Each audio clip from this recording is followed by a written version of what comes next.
Hai, assalamualaikum. Ketemu lagi dengan gua Angga Darmawan di AG Vlog atau channel Angga Darmawan.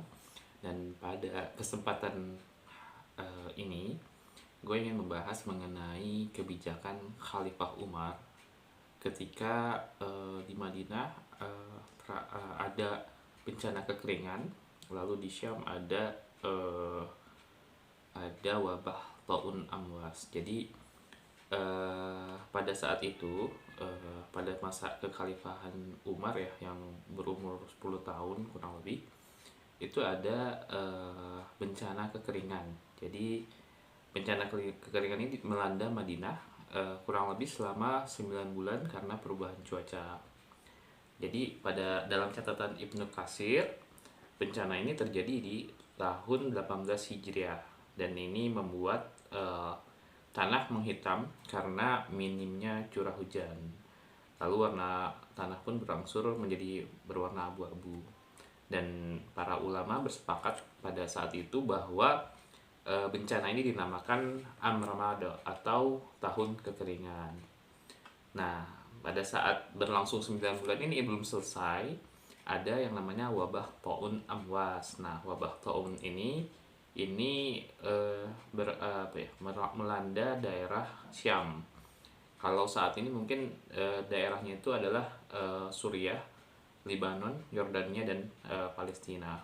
Wilayah Syam di sana terjadi wabah taun dan mengakibatkan 30.000 kematian.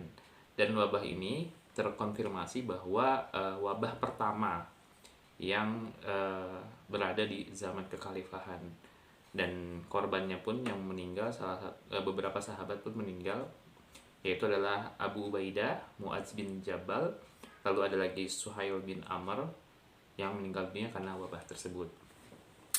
Nah, di sini karena ada dua bencana tadi, pertama kekeringan, yang kedua adalah bencana taun amwas ini.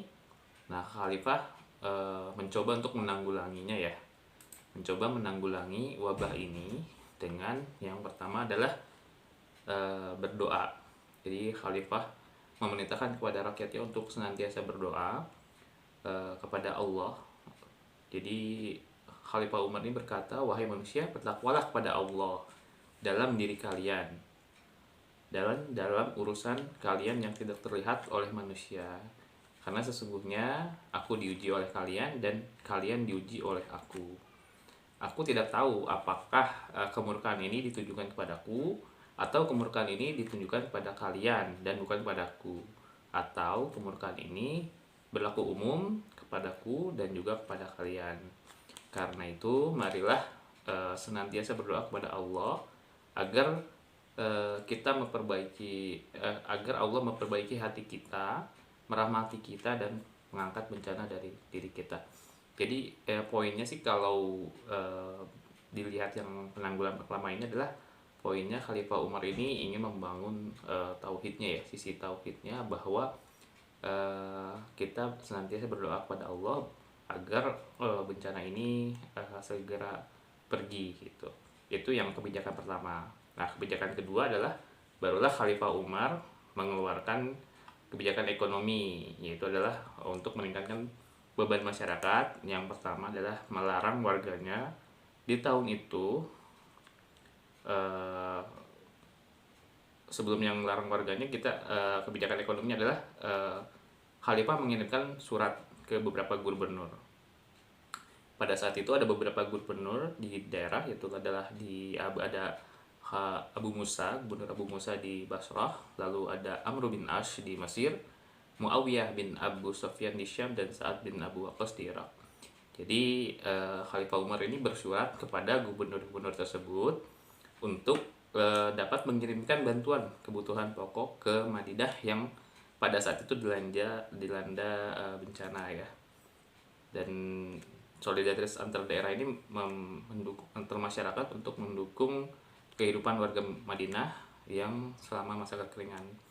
Jadi yang kedua adalah kebijakan ekonomi, mengirimkan surat ke beberapa gubernur untuk bisa dikirim kebutuhan pokok untuk warga Madinah. Itu yang kedua. Yang ketiga adalah ini yang ketiga, menghimbau masyarakat untuk menghemat dalam hal konsumsi, yaitu Khalifah Umar melarang untuk menyajikan minyak samin dan daging dalam satu hidangan gitu. Sebenarnya Khalifah ini pada saat stabil tuh sangat biasa ya untuk minum susu, samin, dan daging dalam keadaan normal gitu ya, itu biasa minum. Tapi setelah ada musim kekeringan, paceklik gitu, jadi Khalifah ini hanya menyantap minyak zaitun. Bahkan tak jarang pula Khalifah Umar ini kelaparan gitu ya, merasa kelaparan gitu pada saat wabah ini. Lalu kebijakan terakhir adalah menangguhkan zakat. Jadi pada saat wabah ini terjadi, Khalifah mengambil kebijakan untuk menangguhkan zakat peternakan dalam hal ini ya. Jadi Khalifah ini berkata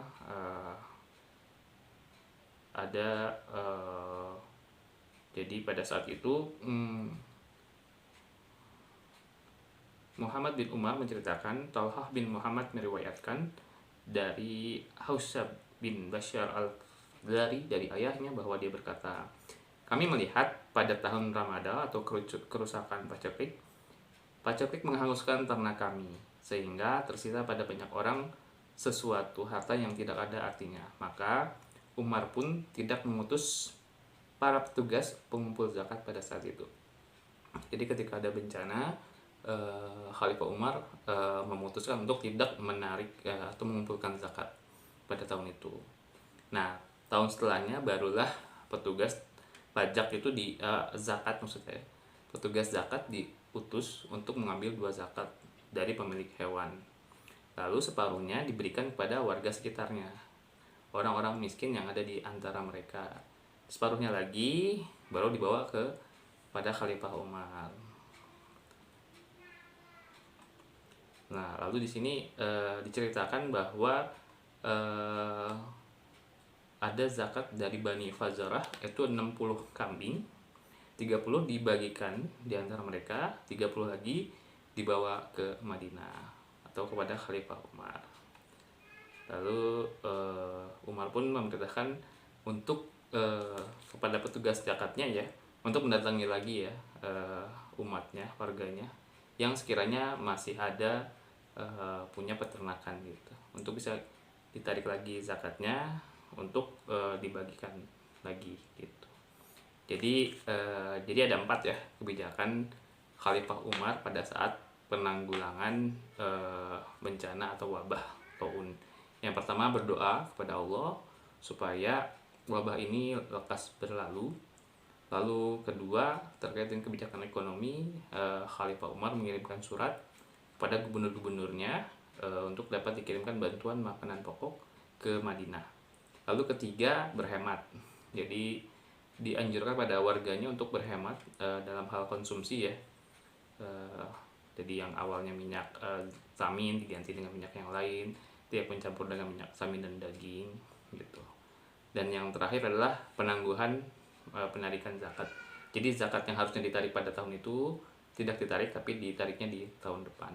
Itu pun ketika ditarik dibagikan dulu untuk warga sekitarnya ya, di antara mereka, baru sisanya ditarik ke Madinah. Mungkin itu untuk pembahasan kali ini terkait dengan kebijakan Khalifah Umar pada saat menghadapi wabah taun. Jika dirasa channel ini bermanfaat, silakan teman-teman bisa subscribe channel ini, like, dan juga share-nya. Terima kasih. Wassalamualaikum warahmatullahi wabarakatuh.